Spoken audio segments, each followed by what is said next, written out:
സൈനിക താവളം ആക്രമിച്ചു ഇറാൻ, ഖത്തറത്തെ. അപ്പോൾ ഇനി ഇത് ഒരു ഇസ്ലാമിക കൺട്രികൾ, ഇസ്ലാമിക രാജ്യങ്ങൾ തമ്മിലുള്ള യുദ്ധങ്ങളായി മാറുമോ എന്നുള്ള പേടിയാണ്. കാരണം ഇസ്രായേലിൻ്റെ ഏറ്റവും വലിയ എന്താ പറയുക ശ്രമഫലമായിട്ട് നടന്നൊരു സംഭവം തന്നെയാണ് ഇസ്ലാമിക രാജ്യങ്ങളെ തമ്മിൽ തല്ലിക്കുക എന്നുള്ളത്.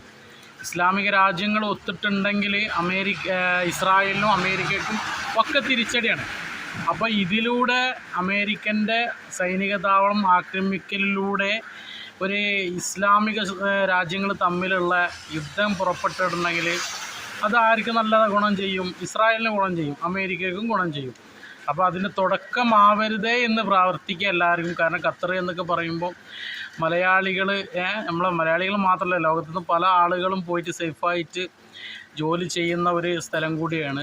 സൗദി അറേബ്യ, GCC ഒക്കെ ഇപ്പോൾ ഉൾപ്പെട്ട സ്ഥലമായതുകൊണ്ട് അപ്പോൾ യുദ്ധമൊക്കെ പുറപ്പെട്ടിട്ടുണ്ടെങ്കിൽ വലിയ പ്രശ്നവും കാര്യങ്ങളൊക്കെ തന്നെയാണ്. കാരണം ഇപ്പോൾ ഇറാനും ഇസ്രായേലും തമ്മിലുള്ള യുദ്ധങ്ങളൊക്കെ ഈ പ്രവാസികൾക്കും ആർക്കും ഒരു പ്രശ്നവും കാര്യങ്ങളൊക്കെ ആയിട്ട് ഒന്നും കേട്ടിട്ടില്ല.